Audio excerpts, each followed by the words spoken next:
காவல்துறையை பொறுத்தவரை வழக்கமாக அரசியல் பரப்புரை கூட்டங்களுக்கு வழங்கப்படும் பாதுகாப்பு காவலர் எண்ணிக்கையை விட அதிகமாகவே வழங்கப்பட்டிருந்தது. பொதுக்கூட்ட நிகழ்ச்சி ஏற்பாட்டாளர்களால் 10,000 பேர் வருவார்கள் என்று தெரிவிக்கப்பட்ட நிலையில் அதைவிட அதிகமாக கூட்டம் வரும் என்று எதிர்பார்த்து கூடுதல் பாதுகாப்பு ஏற்பாடுகள் செய்யப்பட்டன.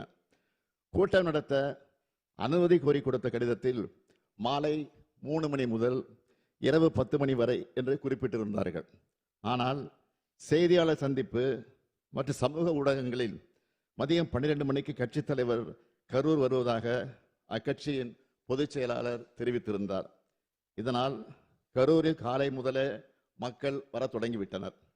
27/9/2025 அன்று அக்கட்சியின் தலைவர் சென்னையில் இருந்து காலை 8:40 மணிக்கு புறப்பட்டு 9:25 மணிக்கு திருச்சி வந்தடைந்தார். அதன் பின்னர் நாமக்கல் நிகழ்ச்சியில் கலந்து கொண்ட பிறகு கரூருக்கு இரவு 7 மணிக்கு வந்துள்ளார். அதாவது அறிவிக்கப்பட்ட 12 மணி கடந்து 7 மணி நேரம் கழித்துதான் வந்தார்.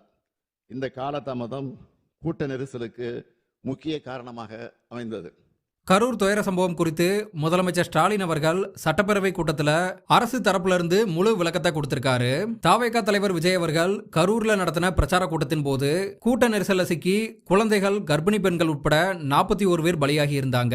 இந்த பெரும் துயர சம்பவமானது தமிழகத்தையே பெரும் அதிர்ச்சிக்குள்ளாக்கி இருக்க நிலைமையில இது ஒரு விபத்தா இல்ல திட்டமிட்டு நடத்தப்பட்ட சதியா, இந்த 41 பேர் மரணங்களுக்கு பின்னாடி யார் காரணமா இருக்கா அப்படின்னு உச்சநீதிமன்றத்துல விசாரணையானது நடைபெற்று வந்துட்டு இருந்த நிலைமையில இந்த வழக்க சிபிஐக்கு மாற்றம் செய்யணும் அப்படின்னு கோரிக்கை வைக்கப்பட்டதன் அடிப்படையில் தற்போது சிபிஐக்கு மாற்றம் செய்யப்பட்டிருக்கு.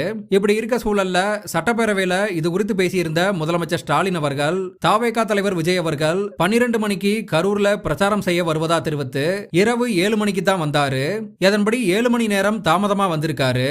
இந்த தாமதம் தான் அந்த கூட்ட நெரிசலுக்கு முக்கிய காரணமா அமைஞ்சிருக்கு அப்படின்னு இந்த கரூர் துயர சம்பவத்திற்கு விஜய் அவர்கள் தாமதமாக வந்ததே 41 பேர் உயிரிழப்புக்கு முக்கியமான காரணமா இருக்கு அப்படின்னு முதலமைச்சர் ஸ்டாலின் அவர்கள் சட்டமன்றத்தில் தெரிவிச்சிருக்காரு.